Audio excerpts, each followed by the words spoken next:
It's Monday, the 24th of January 2022. Welcome to the Fast Five by Fear and Greed, where we give you the top 5 business stories you need to know in just 5 minutes.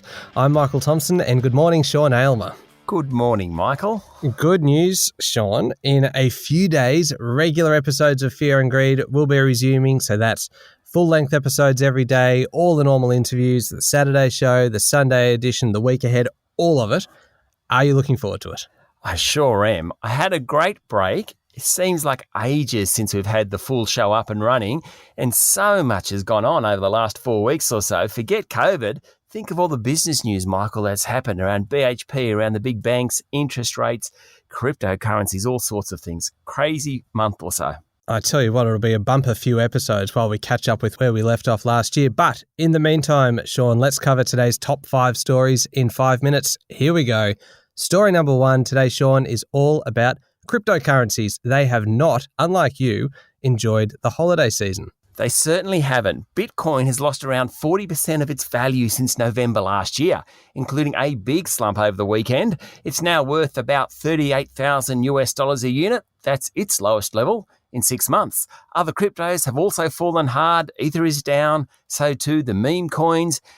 The estimated loss of value in crypto markets since November last year is around 1.2 trillion US dollars. Why? Well, the Federal Reserve's decision to lift interest rates, which it could start doing as soon as March, hasn't been good for riskier assets. And of course, cryptos are risky assets, really risky, hence the sell-off. Mind you though, Sean, equities haven't performed much better, and that's actually story number 2 today, just how poorly equities are doing. True, not as bad as cryptos, but they have done poorly. Wall Street over the past 5 trading sessions had its worst week since the beginning of the pandemic back in March 2020. It's been hammered. Tech stocks in particular are being sold off. Take streaming giant Netflix. It fell 21% over the weekend, and that was just because it put out poor subscriber numbers. Locally, Michael, we go away for a break over Christmas. The market surges towards 7,600 points. And then tumbles, including more than 2% last Friday. Last week was the worst week for the local market since October 2020. In fact, over the past month, the big Asian markets, Wall Street and Australia have fallen hard, though some of the European markets, led by the United Kingdom, have outperformed the rest. Why all this doom and gloom? Investors are worried about interest rates rising in the United States particularly, and what that means for global economic growth. Also, there's geopolitical tensions, think US, Russia, Ukraine primarily. Throw in COVID numbers and disappointment that we're still in the middle of the crisis, alongside inflation pressures around the world. There's plenty of reasons to sell, Michael. Yeah, there sure is. Now, Sean, story number 3 today. The big Australian BHP will officially return home tomorrow with a British court expected to formalise the end of the company's dual listing structure. Yes, 96% of shareholders voted for BHP's main listing to be on the ASX. Chair Ken McKenzie said that decision will be worth around $6 billion in franking credits when the company eventually divests its petroleum division. That's due in the middle of this year. Now, that's because BHP won't need to pay a franked dividend to the British company, the PLC company. That dividend will be available to local shareholders, and Mr. McKenzie put that at $6 billion.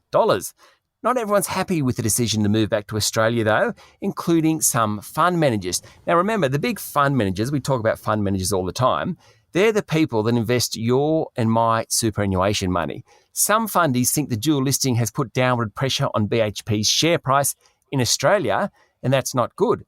It's true also. Anyway, come January 31, BHP is set to end its 20-year dual listing structure and will primarily be based in Australia. Okay, story number 4 today, Sean, is the COVID news. Now, we know late last week, WA Premier Mark McGowan closed his border indefinitely. Now, Europe has declared Australia a COVID danger zone. It has. The number of cases in Australia obviously remain high and there are far too many deaths, but it does seem that the hospital system so far is coping and the peak in terms of numbers seems to have passed. Yesterday, the European Union singled Australia out as a COVID hot zone with extra restrictions imposed on Australians travelling to Europe. Now, Canada and Argentina were also nominated as hotspots by the EU. The US Centres for Disease Control and Prevention issued a warning to avoid travel to Australia. That's the first time that's occurred. Now, locally, premiers are working towards getting kids back to school. Yesterday, New South Wales' Dominic Perrottet said rapid antigen tests will be distributed to more than 3,000 primary and secondary schools across the state. Seems to be the big focus at the moment. Now, Sean, I have missed you doing this, managing to cram a very big story into just one of our 5 stories. Story 5 today is all about the economy, but you have narrowed it down a little bit to interest rates in Australia. Yes, over the past 4 weeks, there's been some pretty decent economic data around, none better than last week's labour force figures, which show an unemployment rate of 4.2%. Quite incredible. In fact, the lowest rate since 2008. Now, remember, the labour force, and specifically wages growth, are the critical factors around when local interest rates will rise. An unemployment rate of 4% or less, which is very possible in the next few months, it has to trigger wage growth pressures. And then when wages are increasing by 3% or more, the Reserve Bank will lift interest rates. We know that because the bank has told us that. AMP Chief Economist Shane Oliver yesterday said he thinks that might be as soon as August this year. He's talking about when the Reserve Bank will first lift interest rates. That will be a big surprise to markets if it happens. Yeah, certainly will be. All right, that's it. The top 5 business stories in 5 minutes. Thank you, Sean. Thank you, Michael. It's Monday, the 24th of January, 2022. Remember, full-length episodes and interviews are all back from Thursday, so make sure you're following the podcast and join us online as well on LinkedIn, Twitter and Facebook. I'm Michael Thompson, and that was The Fast 5 by Fear and Greed. Have a great day.